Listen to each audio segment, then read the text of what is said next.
नमस्कार। आज हम श्री भगवद गीता की 45वां अध्याय शुरू करने जा रहे हैं। आप लोग ध्यानपूर्वक सुनिए। व्याख्या।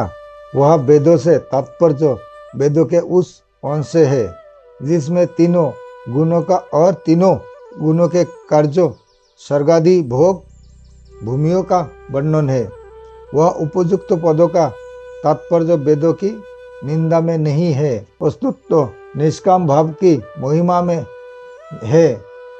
जैसे हीरे की वर्णन के साथ साथ कांच का वर्णन किया जाए तो उसका तात्पर्य कांच की निंदा करने में नहीं है, प्रस्तुत हीरे की महिमा बताने में है। ऐसे ही वह निष्काम भाव की महिमा बताने के लिए ही वेदों के सकाम भाव का वर्णन आया है, निंदा के लिए नहीं।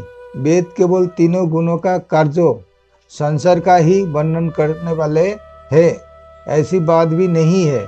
वेदों में परमात्मा और उनकी प्राप्ति के साधनों का भी वर्णन हुआ है। हे अर्जुन, तू तीनों गुणों के कार्य रूप संसार की इच्छा का त्याग करके असंसारी बन जा, अर्थात संसार से ऊंचा उठ जा। संसार से ऊंचा उठने के लिए राग देश आदि द्रोह से रहित होने की बड़ी भारी आवश्यकता है, क्योंकि यही वास्तव में मनुष्य के शत्रु है, अर्थात उसको संसार में फंसाने वाला है।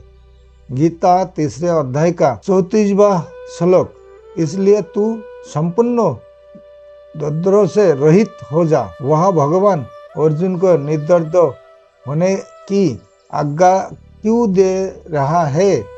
कारण कि इंद्रियों से समोह होता है, संसार में फसावट होती है। गीता 7वें अध्याय का 27वां श्लोक। जब साधक निर्द्वंद्व होता है तभी वह दृढ़ होकर भजन कर सकता है। गीता 7वें अध्याय का 28वां श्लोक। निर्द्वंद्व होने से साधक सुखपूर्वक संसार बंधन से मुक्त हो जाता है। गीता 5वें अध्याय का 3 श्लोक। निर्द्वंद्व होने से मूर्ता चली जाती है।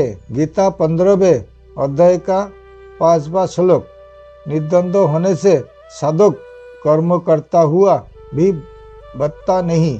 गीता 4थे अध्याय का 22वां श्लोक। तात्पर्य है कि साधक की साधना निर्द्वंद्व होने से ही दृढ़ होती है। इसलिए भगवान अर्जुन को निर्द्वंद्व होने की आज्ञा देते हैं।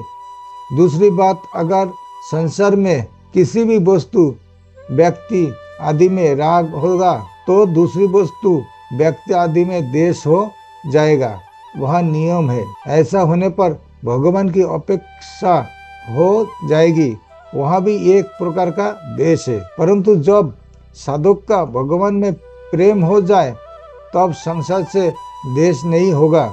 प्रस्तुत संसार से वास्तविक उपरति हो जाएगी। उपरति होने की पहली अवस्था वह होगी कि साधक का प्रतिकूलता में द्वेष नहीं होगा, किंतु उसकी अपेक्षा होगी। अपेक्षा के बाद उदासीनता होगी और उदासीनता के बाद उपरति होगी।